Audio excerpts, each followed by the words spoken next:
su carrera. Bueno, pues no ganó Bette Davis el Oscar ese año. Adendum del programa anterior de las injusticias de los Oscars. Hombre, lo ganó Judy Holliday, que está espléndida en Nacida ayer. Pero es que Bette Davis en esta película, ella pensaría, señoras y señores, si yo no gano el Oscar por esta película, ¿qué tengo más que hacer? Normal que luego publicara en tono de sorna en aquel periódico el anuncio de actriz con 30 años de experiencia en el cine, busca empleo. Ya digo que quien busca ese empleo en esta película es Eva, es Anne Baxter, un oso con piel de cordero. Siempre se dijo que Joseph Leo Mankiewicz fue un director de actores, aparte de un magnífico guionista. No en vano era hermano de Herman Mankiewicz, quien escribió Ciudadano Kane. A fe que lo fue porque, atención al reparto de esta película, Bette Davis, Anne Baxter, George Sanders, Celeste Holm, Gregory Ratoff, Marilyn Monroe, cuyo personaje es presentado como graduado en la Escuela de Arte Dramático de Copacabana, y nuestra Thelma Ritter.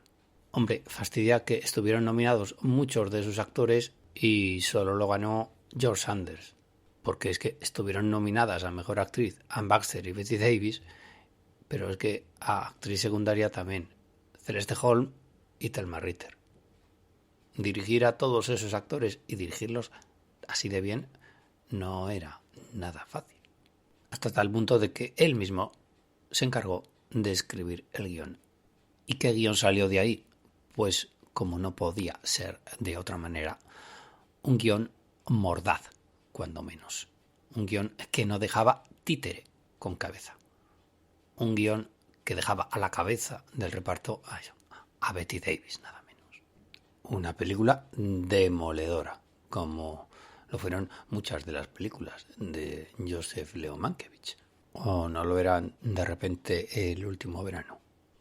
O La condesa descalza. A mí siempre me parecieron las películas de dos directores, de George Cukor y de Joseph Leo Mankiewicz, películas en las cuales no dejaban de hablar. Los actores hablan y hablan y hablan y hablan. Vamos, que si ves una película por televisión y le bajas el volumen, a veces te enteras de lo que ocurre.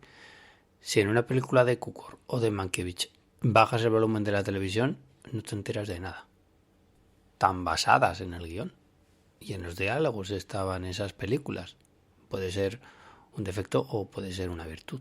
Un cine basado en la palabra, en el que das importancia al actor, a su formación teatral incluso. Ya que estamos hablando de Eva al desnudo. ¿Y cómo está contada Eva al desnudo? Pues desde el punto de vista de tres personajes diferentes que van a contar la historia según su propio punto de vista. ¿Sabéis quién fue la primera actriz en la que se pensó para hacer el papel de Bette Davis? Marlene Dietrich. Pues vete tú a saber cómo hubiera sido Eva al desnudo con Marlene Dietrich. Tampoco sería muy descabellado. Hombre, hubiera sido otro nivel. También es verdad. Y a puntito estuvo de hacerlo Claudette Colbert. Pero se lesionó justo antes de empezar la película y dijeron, oye, ¿por qué no llamamos a esa actriz de la Warner que tanto prestigio tenía? Y acertaron con Bette Davis, pilar, pivote fundamental de la película, sobre la cual girarán las ambiciones de una rubia, de Anne Baxter, de ese oso con piel de cordero que se acerca a la gran diva, la gran estrella, para conseguir sus arribistas objetivos. Lo que no sabe Anne Baxter, lo que no sabe Eva, es que al final va a ser una historia circular. Muy bien ganado el Oscar a la mejor película del año 1950 para Eva al desnudo. Número 14. Pues aparece por aquí el señor Clint Eastwood con otra revisión del western, como fue Sin Perdón, del año 92. Magistral revisión del western, el último gran western de la historia del cine, porque de películas del oeste entendía algo el señor Clint Eastwood. De los espaguetis de Sergio Leone, no en vano, a quien dedica la película Clint Eastwood. A Don, y a Sergio, a Don Siegel y a Sergio Leone, las dos personas más importantes en la carrera de Clint Eastwood como actor. Y El jinete pálido. Y es que El jinete pálido y Sin perdón son primas hermanas. Vamos, que si se dijera que Sin perdón es una secuela del jinete pálido, nadie podría escandalizarse. Porque el personaje de Clint Eastwood de Sin perdón es el mismo que el personaje de Clint Eastwood en El jinete pálido. Y algún malvado hasta dirá que es el mismo personaje de los Spaghetti Western con Sergio Leone. Bueno, pues algo de verdadero hay en ello. Es el personaje de Clint Eastwood, alguien que procede del pasado. ¿Y cuál es el pasado de Clint Eastwood en las películas western? Pues ese personaje solitario, sombrío, taciturno, inexpresivo, si se quiere, que allá por donde pasa tiene que impartir su propia y particular justicia. Bueno, aquí es viudo y con hijos, para disimular. ¿Y qué es lo que hace Clint Eastwood en una época particularmente productiva como director? Porque empezó la cosa con Bert, con la biografía de Charlie Parker, siguió con Cazador Blanco Corazón Negro y continuó con Sin perdón, y más tarde con Un mundo perfecto, por cierto, antes de Los puentes de Madison. Pues en Sin perdón lo que hace es rodearse de Jim Hackman. ¿Puedes venir, por favor, a hacer una película conmigo? Sí, claro. Morgan Freeman, ¿puedes venir conmigo y vamos a empezar a hacer una serie de películas, tú y yo, no solo esta? Y el amigo Morgan Freeman le dice, sí, claro, por supuesto. Richard Harris, tú, actor británico, que estás un poco apartado del mundanal ruido, ¿puedes venir aquí, tú que hiciste Un hombre llamado Caballo, a hacer otro western? Y Richard Harris, sí, claro, ¿por qué no? Entonces ya con ese reparto, con Clint Eastwood haciendo de Clint Eastwood en las películas del oeste, Jim Hackman haciendo de malo, Morgan Freeman, Richard Harris, pues ¿qué puede salir? Pues una obra maestra del cine, que va a ir ganando todavía más con el tiempo. Cuando se pueda despojar de esas llagas, de ser deudora de los anteriores western de Clint Eastwood, pues Sin perdón todavía será más grande de lo que ya es. Es como si Sin perdón fuera un compendio, un resumen y un corolario de las películas del oeste o ambientadas en el oeste americano. Como se hubiera dicho Clint Eastwood, hasta aquí hemos llegado. Si hubo una época dorada del western, si hubo una etapa de ocaso del western, o preocaso, si a preocaso se le puede llamar el Spaghetti Western, que en el Spaghetti Western se hizo el bueno, el feo y el malo. Época de ocaso o de preocaso, en la cual yo participé, bueno, pues voy a recoger los mejores elementos del cine clásico del oeste y de ese espagueti que yo protagonicé y los voy a juntar en Sin perdón, para, ya digo, rematar la faena. Porque esta película es como si pusiera al final de la misma un The End, pero un The End no solo a Sin perdón, sino un The End a una forma de hacer cine del oeste. Porque aquí se incluye a John Ford, aquí se incluye a Howard Hawks, aquí se incluye a John Sturges, a Sergio Leone y a ese jinete pálido que él mismo dirigió en el año 85. Para rematar esa forma de hacer westerns, pues se rodea de eso, de lo mejor, de Morgan Freeman en la mejor época de su carrera, de Jim Hackman. ¿Cómo está Jim Hackman, Dios santo, en esta película? Si todos están bien, incluido Richard Harris, yo creo que a quien había que destacar sobremanera del resto era Jim Hackman, y claro que le dieron el Oscar al mejor actor de reparto, por favor. Si no se lo hubieran dado, esa sí que hubiera sido una de las grandes injusticias de la historia de los Oscars. Cuidado, que no ganó tantos premios esa noche, que solo se ha ido con 4 estatuillas. Fue el año de Juego de Lágrimas, por ejemplo, o del Drácula de Francis Ford Coppola, que no estuvo nominada a mejor película, por cierto. Y me parece una maravillosa versión del mito vampiresco. Pero ganó Sin perdón. Y eso sí que no hubiera tenido perdón, que no hubiera ganado el último mito del western clásico.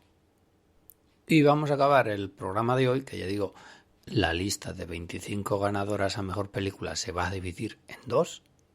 Finalizamos yo creo que de la mejor manera posible, porque vamos a hablar en el número 13 de una película que es una obra maestra absoluta. Una obra maestra más del maestro Billy Wilder.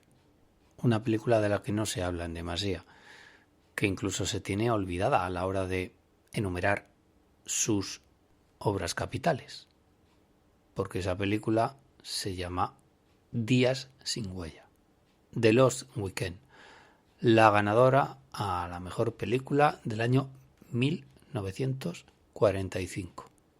Y es curioso porque habiendo ganado el Oscar a la mejor película, y también al mejor director, y también al mejor actor, y también al mejor guión, repito que Días sin huella no es una de las más recordadas obras de Billy Wilder.